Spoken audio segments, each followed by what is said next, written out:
There are many people who have the limitations in their minds, who have lost that fire in their eyes. Most people, ladies and gentlemen, go to their graves living a life far below their potential. The question is, if you died today, what ideas, what dreams, what talents, what gifts will die with you? You have the ability to do more than you can ever begin to imagine. It's what you create. It's the habit of what you put in your head. See, someone can tell you your whole life you're a piece of crap, and part of you goes, you're full of it, I'm gonna show you. Lots of people have done that. They never bought it. Or someone tell you you're beautiful your whole life, you go, I'm not really beautiful. So what people tell you doesn't matter at all. It's what you stack. It's what you assemble. You need to believe and know that you're one decision, one relationship, one meeting, one book, one thought, one something away from a completely different life. It's an effort play. If you don't have self-confidence, you've never kept the promises you make to yourself. Check that box. If you have self-confidence, you've started to keep the promises you make to yourself. So if I'm gonna get up and I'm gonna work out, I'm gonna do 10 reps in the gym, I do one more. If I'm gonna do 45 minutes on the treadmill, I do one more. If I wanna make 10 contacts in a day, I do that and one more. There's a lot of times where I don't know how I'm gonna move forward, but I ask myself one question: can you take another step? And that answer is always yes. You're passing through that keyhole.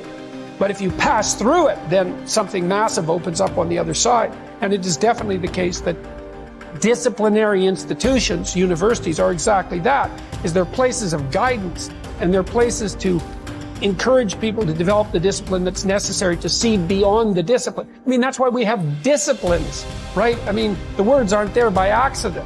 And once that discipline was established, then the disciplined mind could explode in every direction, which is precisely what happened. And that's the thing about growing up, is that when you're a teenager and a young adult, you have to sacrifice everything you could have been as a child to be the one thing that you're aiming at. But then that opens up, and the universities are part and parcel of that process. Change is automatic, but progress is not. Start today, right now. What do I really want in depth? What are the rituals that will get me there? And then get yourself to start a few of those actions and lock them in place. If you make the changes in yourself, you're going to be proud, and no amount of money or accolades from other people can mirror the feeling of being proud of knowing you've taken back control of your life. Everything in life is always changing. We don't have to work on change.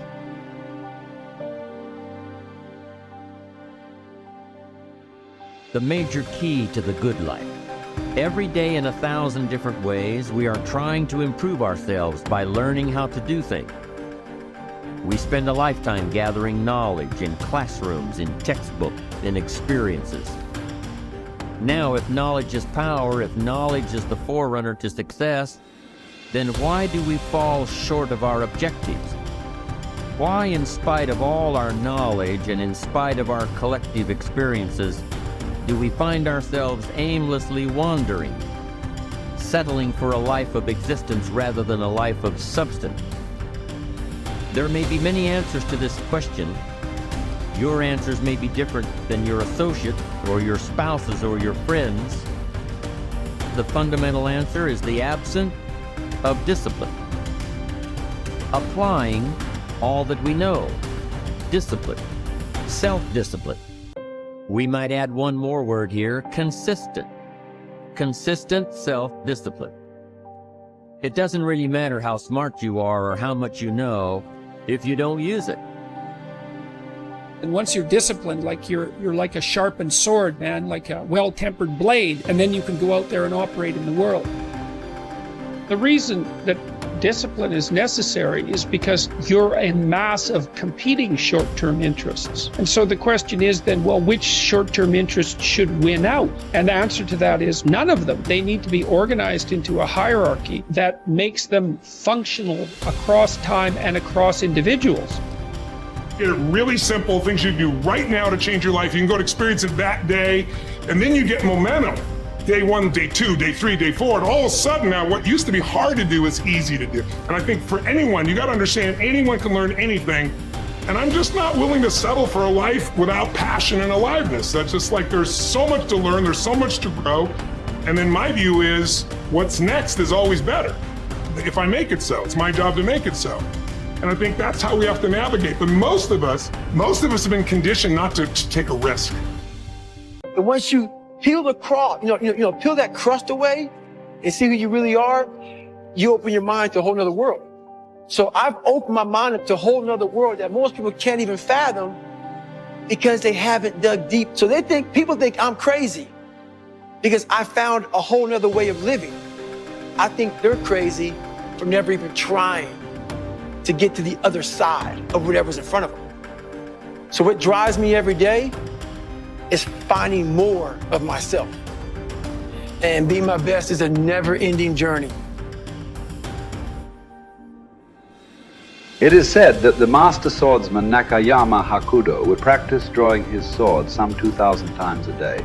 At the Hayashizaki Temple, in one marathon of endurance training, he was recorded drawing his sword 10,000 times in a single 24-hour period. We can imagine the sheer speed required to do this. And also the deliberateness to do so many reps in so little time. But why would he do such a thing at all?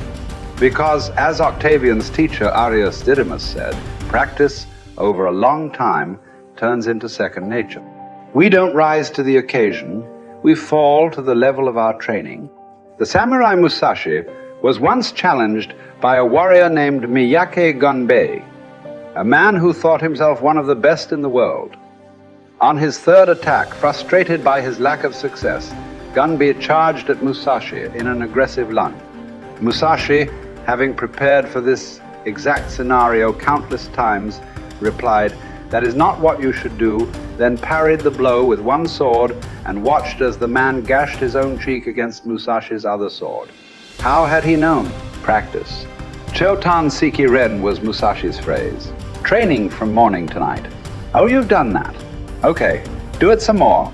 And after that, more. 1,000 days of training to develop.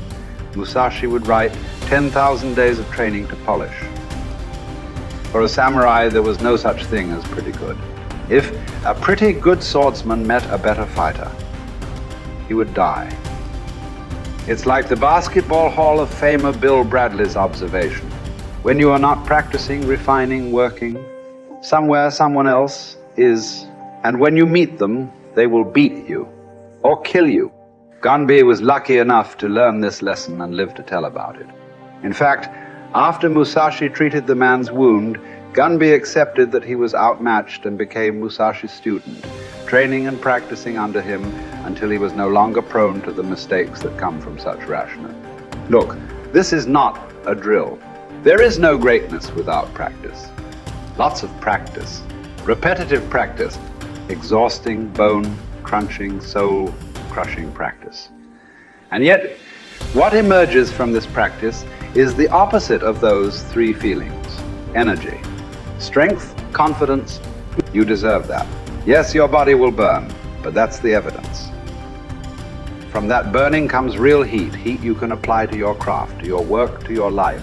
The cellist Pablo Casals practiced continually late into his life, even long after he was widely considered a master, because he believed he was still making progress. In fact, we might say that progress and practice are synonyms. You can't have the former without the latter. And the latter is worthless without the former. Drawing the sword from the scabbard, thrusting, blocking. To build up your stamina for those skills, you lift weights, you do conditioning. To put it all together, you spar. It's the same with music. You can jam with other talented musicians. You can put all those sessions together to learn new songs. But before all that, as Casals did, you can simply practice your scales in your bedroom for hours upon hours. What are those scales for you? You better know, and you better be doing them. No matter what you do, practice will make you better. Florence Nightingale wanted young nurses to understand that nursing was an art that required as hard a preparation as any painter or sculptor's work. Churchill spent many evenings practicing his impromptu performances. Only you know what it will look like to train in your art like a samurai, an Olympic athlete, a master in pursuit of excellence. Only you will know what you need to practice from morning until night. what to repeat 10,000 times. It won't be easy, but in that burden is also freedom and confidence. The pleasure of the flow state, the rhythm of second nature, the quiet calmness of knowing that from the practice, you'll know exactly what to do when it counts. The pride and the dependability of doing it too.